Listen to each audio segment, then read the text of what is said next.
Salut à tous, ici Arnaud Delapierre. Je suis ravi de vous retrouver pour une nouvelle vidéo dédiée à l'investissement immobilier sans avoir besoin de mettre un centime sur la table au départ. Ouais, c'est possible et c'est exactement ce dont nous allons parler aujourd'hui. Beaucoup de gens pensent qu'il faut absolument des économies conséquentes pour se lancer, mais la réalité peut être bien différente. Dans cette vidéo, je souhaite partager avec vous des idées, des stratégies concrètes et des expériences personnelles pour vous permettre de franchir ce cap. Préparez-vous à découvrir comment démarrer sans apport et construire un patrimoine solide. Beaucoup d'entre vous me demandent souvent s'il faut forcément posséder une réserve d'argent avant de se positionner sur un bien immobilier. La vérité est qu'il existe plusieurs moyens de convaincre une banque ou un investisseur privé, de vous suivre, même si vous ne disposez pas de fonds personnels. Je souhaite vraiment démystifier tout ça et vous montrer qu'il y a des approches accessibles pour débuter, même avec un budget de départ très modeste. Cet état d'esprit va vous aider à imaginer de nouvelles façons d'appréhender le financement et c'est tout l'objectif de cette vidéo. Si on regarde un peu dans l'histoire, on se rend compte que des fortunes se sont bâties sur l'immobilier grâce à des leviers de financement astucieux. Au XIXe siècle, certains négociants achetaient des bâtiments entiers en contractant des dettes que seuls de bons revenus locatifs pouvaient rembourser. Cette approche, adaptée à notre époque, offre encore aujourd'hui de réelles opportunités. L'idée, c'est de profiter d'un crédit entièrement financé par le cash flow du bien. Moi-même, j'ai eu la chance de concrétiser plusieurs opérations de ce type en France sans avancer un seul euro à la banque au moment de la signature. Croyez-moi, c'est réalisable. Je profite de cette parenthèse juste avant de commencer pour vous recommander l'application NoTrade. Disponible sur iOS et Android, elle est gratuite, facile à prendre en main et fournit des signaux de trading très fiables si vous voulez diversifier vos placements, que ce soit pour de l'or, de l'argent, des actions comme Tesla, Microsoft, du Bitcoin, des ETF, etc. Vous avez une application qui va être capable de pouvoir vous donner en temps réel des signaux d'achat, de vente, tout ça de manière extrêmement simple, sans avoir de connaissances poussées. L'application, elle est, je répète une fois, gratuite, mais extrêmement puissante. Je vous invite à l'essayer. Vous pourriez être surpris, j'utilise moi-même. Revenons à nos moutons. Maintenant, euh, comment obtenir un prêt bancaire sans apport? L'un des leviers usuels consiste à présenter un dossier solide avec des justificatifs de revenus stables et un projet immobilier cohérent en fonction de vos revenus.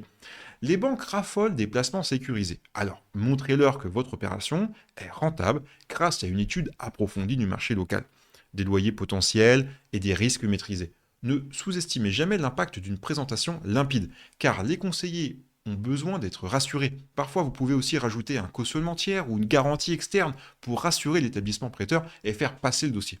Mon astuce personnelle, c'est de prendre le temps de rencontrer différents conseillers pour comparer leurs offres et leurs retours.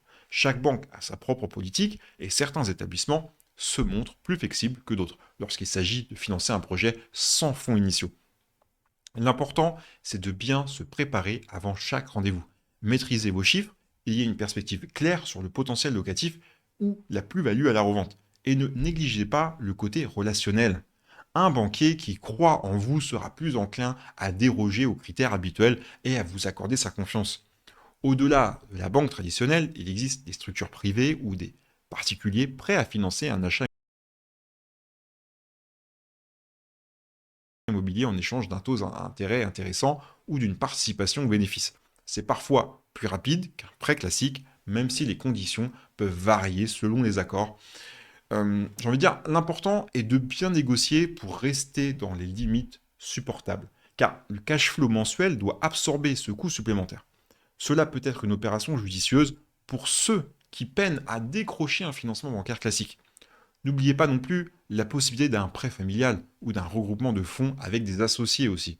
En France, on peut aussi s'appuyer sur certains dispositifs officiels pour alléger le poids de l'emprunt.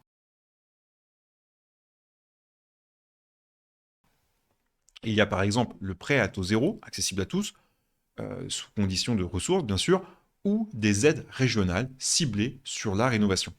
Même si les montants proposés ne couvrent pas toujours l'intégrité du projet, ils peuvent faire la différence au moment de constituer votre dossier. Cela rassure la banque et réduit votre effort de remboursement mensuel.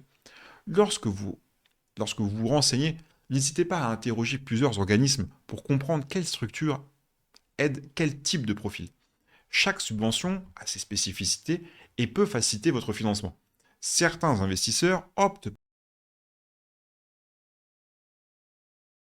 pour la pratique du house hacking, qui consiste à occuper une partie du bien et à louer l'autre pour couvrir les mensualités. C'est une façon ingénieuse de diminuer le reste à payer tout en profitant d'un capital qui se construit jour après jour. Moi, personnellement, je l'ai fait à mes tout débuts avec une étudiante et ça s'est très bien passé et payer une partie du loyer. Euh, il suffit alors de présenter des prévisions de cash flow qui démontrent que le crédit s'autofinance avec argumentaire bien ficelé. Vous pouvez convaincre un prêteur d'y voir une excellente opportunité. Une autre piste consiste à signer un bail avec option d'achat, appelé parfois location-vente.